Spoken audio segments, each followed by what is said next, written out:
guys, it's Thea from Thea's Pets. So you're probably thinking about getting a hamster. You think you know everything they do.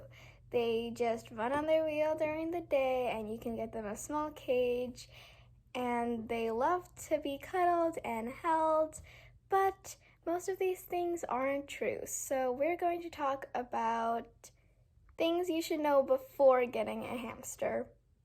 Number 1, they are nocturnal, which means that they are up during the night and sleeping during the day. So if you have a pretty strict bed schedule and you have to go to bed at a certain time, you might not be able to see your hamster a lot because your hamster is going to be awake when you're sleeping, and when you're awake, then they'll be sleeping. But if you're more of a night owl, then a hamster could be perfect for you. Number 2, they need a large cage. A lot of people think that hamsters can live in a small cage because they're small. This is 100% false. Hamsters need a large cage because studies have been shown that hamsters get stressed and bored and can even get sick because of stress in small cages.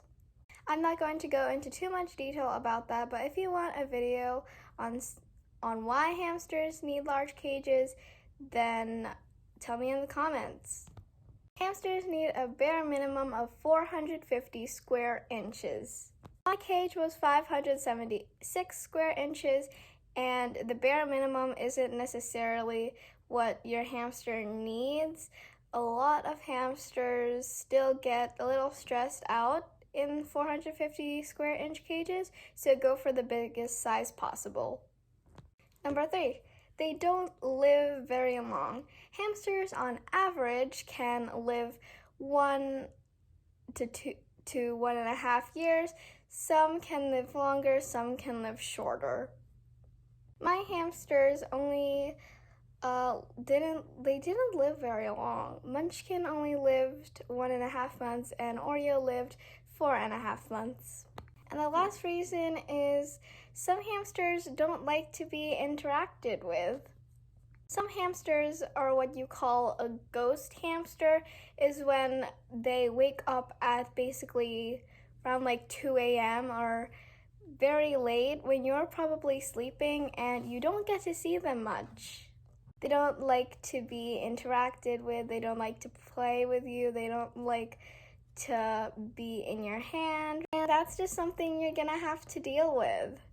If you just so happen to get a ghost hamster, then you may not be able to see them as much, and that can make you sad, but the hamster, as long as you know it's okay, then your hamster is fine.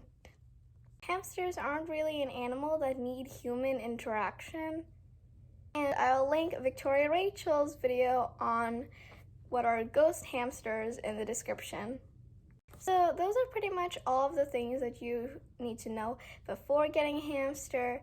So if you still think that a hamster is good for you, then go ahead and do all of your other care research and all of that things, and then I think you're ready to get a hamster. So good luck, and make sure to do your research. If you like this video, make sure to like and subscribe, and I'll see y'all later. Bye!